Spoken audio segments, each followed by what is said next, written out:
it's all Shardvixen here. I'm not feeling good. We have a pup hanging out with us from a friend's house. A little bit more energetic than my two pups. So, well, one of mine is 2 years old and the other one's 10 months old. And this one is 4 or 5 months old. So she runs. Which is okay. She's dragging my dog over, the little dog all over the place. My big dog's like, what the hell? So, this is Rambling 101. Which eventually, Rambling 101 probably will be the only self-blog, I guess. Vlog.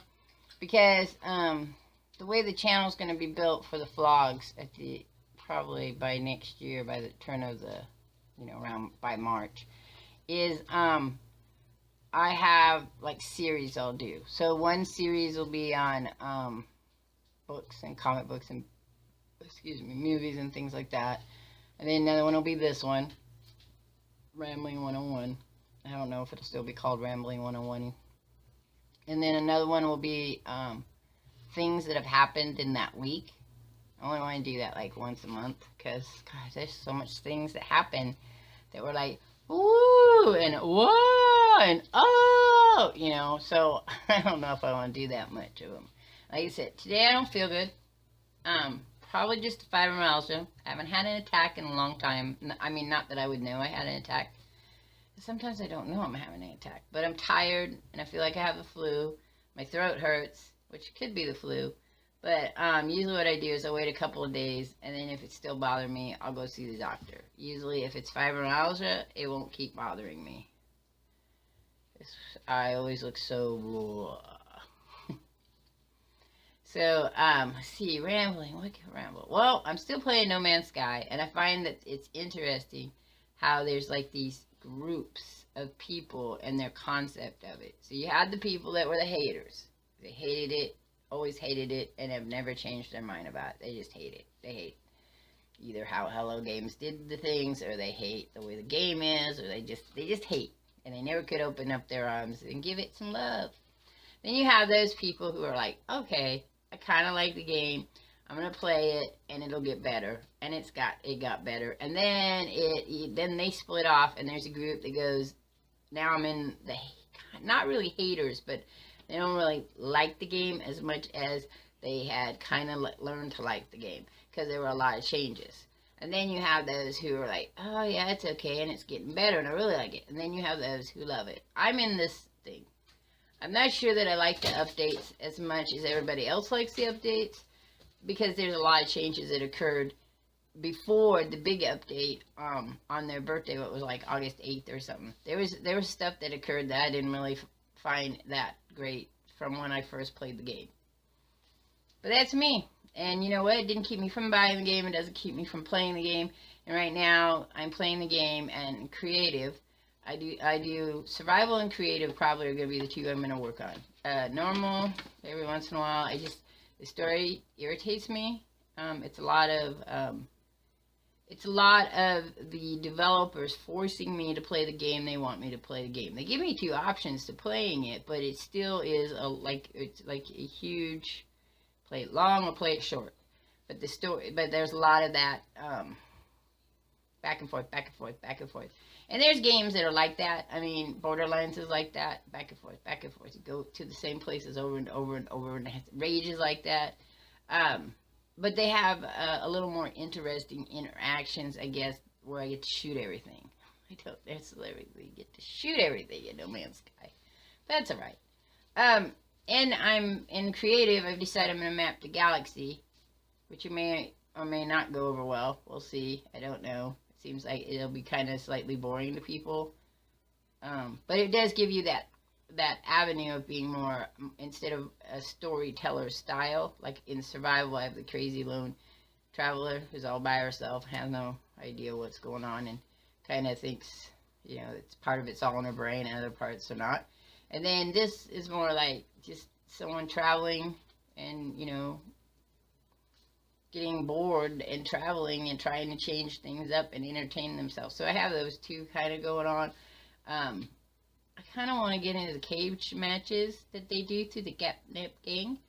I don't know. I'm a little late on the boat, like way out and late in the boat, like in the safety raft, going, let me in. I've kind of figured out what I want to do now, you know. But so that's how that is. And then when I get tired like this and it drags me down, everything's late. So this vlog is late. It should post tonight. I mean, I don't have any animation really to add to it, though I am working on an animation short for old McReaper. He didn't ask me to do it. This is me saying, I have this great idea. Could I really use you? Could I do it and give it to you? Because it's like, this is a great idea. And I don't need it, but it's a great idea. And he said, sure. So I wrote out a little short for it. You know how shorts in animation are. They're never really short because it takes you like, what? If you figured that you wanted to do a 15-minute animation and you were doing just the base minimal of movements, okay? That would take you at 30 frames per second for 15 minutes over 15,000 pictures. That's a lot, hell of a lot of pictures for a 15-minute thing. Though there are ways to kind of change those up, you know. And mine's not going to be 15 minutes long because it's an intro. And who's, you know, I'm not going to, it's not going to be that long. Someday I'll have shorts that are 15 minutes long. But then, you know, you watch those and you're like, that just started the story. I really want to know more about the stories. It's like, in animation, if you're doing it by yourself, and I've seen animation that's longer than 15 minutes for people who are doing it by themselves. But for the most part, if you're doing it by yourself with just a home-based kind of studio, you know, you're going to be looking at a year to get a good thing out, unless you're working every single day. And then that would have to be your job. And that would be the side thing, you know, or you got money to help you make it. That would be the other thing. I am not there yet. There's people out there who just started. They just needed something done, and they did it in animation, and they did it really quickly, and it looks different than mine. I won't say better, just different. I mean, art is subjective.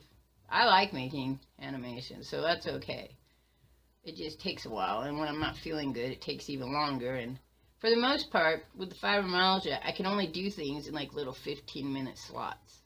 I sit here and talk to you for about 15 minutes, and then I gotta get up and walk around.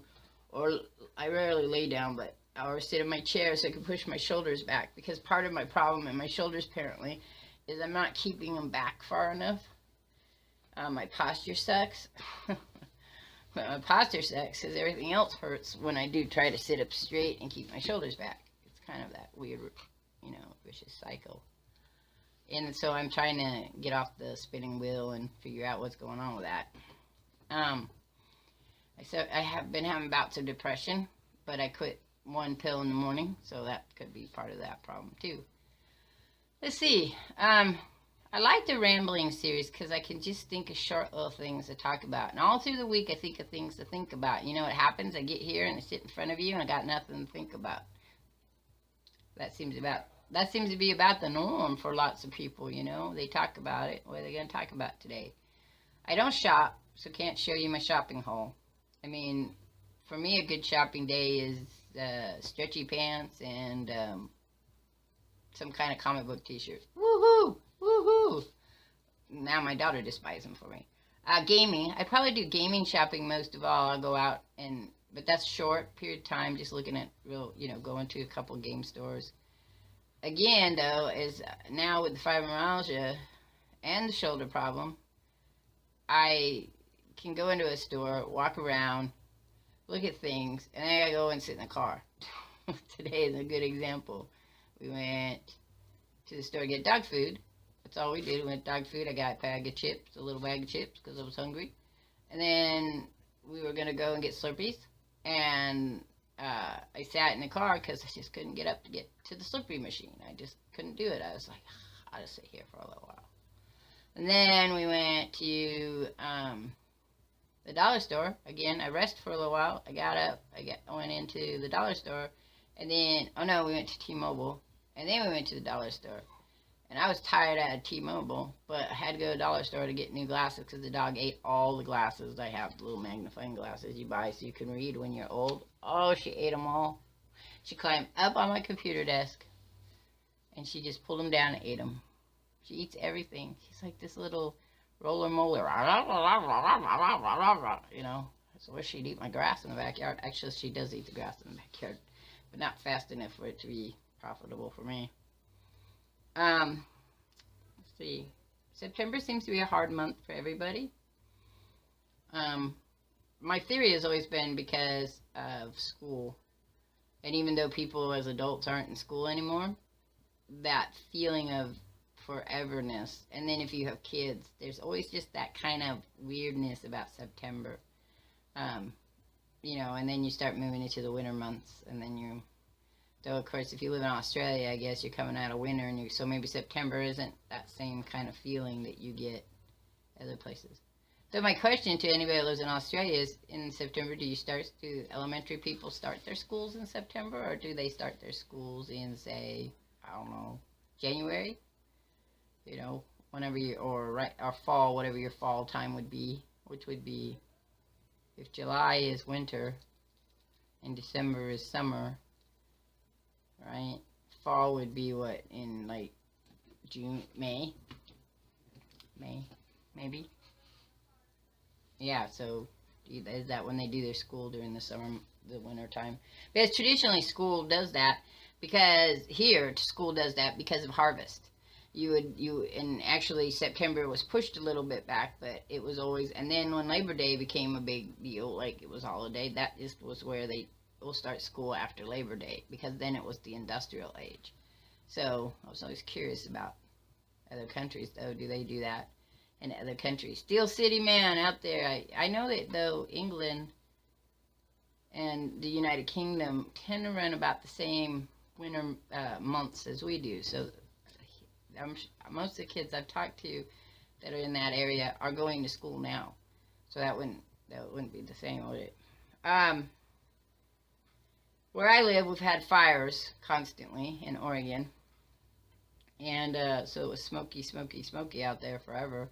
The thunderstorms came in yesterday and rained everywhere, so it cleared up some of the smoke, so it's not so smoky, but it may start to smoke up again because they haven't gotten the fires in control, and don't think they're going to until the actual rain season shows up, which is, you know, the traditional around October or so, sometimes a little earlier, but yeah.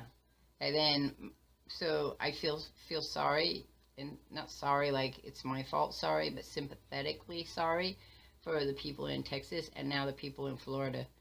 So I know that you love your state a lot, but it almost feels like we should just kind of make it a hazardous state and everybody move out of there and move into other parts of the United States. No, I can't say there's any other safer spot. And we just make that a big giant vacation. Come at your own risk in these month times. But yes, I feel for you, because there's a lot of stuff that goes on down there that's kind of problematic at that point in time, like deciding who can live and who can't, or who should be in a shelter and who shouldn't, and who needs to turn themselves in so we can protect you in the jail rather than protect you. That's kind of, to me, Phil DeFranco made a comment on it, and you should check it out. I think it was yesterday. So it was Friday. So maybe Thursday he made a comment on it. Friday would be his recap. About, do you believe that people should have to show their ID to get into a shelter? It kind of negates the whole people that don't want people to know who they are. So I don't know if that's fair either. But that is how it is with power, though. And that's the thing that we don't really understand when we talk about privilege. The people who have the power have the privilege to change things and decide how things are going to go, whether we agree upon them or not. And only through our voting do we have that ability to change things, but that process is really slow, and during cases of emergencies and other times, people have the right to decide what they determine to be proper, and anybody else not agreeing to it would not have a chance to change it, because it's a now kind of thing. Maybe down the road they could say, in further future hurricanes, we don't want that to happen. But that doesn't change the effect of what's happening now. And in most cases, very few people remember to think about it later on. Because when an emergency occurs, a crisis or a catastrophic kind of thing, really we only think about ourselves, our little bubble, our little family. And that's pretty normal. Sometimes there are people who think outside that and would scoop up people. I'd be one of those people. But still, there's that core sense of who you want the closest to be with you all the time. And those are the people you worry about first. And that's kind of, in the past, it would have been your tribe, and then it would be your clans, And then it would be, you know, smaller amounts of people and smaller until you get really tiny family units that only think about their family units. But that's, we could change that. And I think if we change that aspect of only what's within my little bubble is important to me, then we can change lots of other things. All right, so my target goal for rambling is 15. I'm a little bit over, but I'm going to let you go now. I hope everyone's safe. I hope everyone's well. And most of all, I hope everyone is happy. I'm out of here. I'll catch you on the flip side. Peace.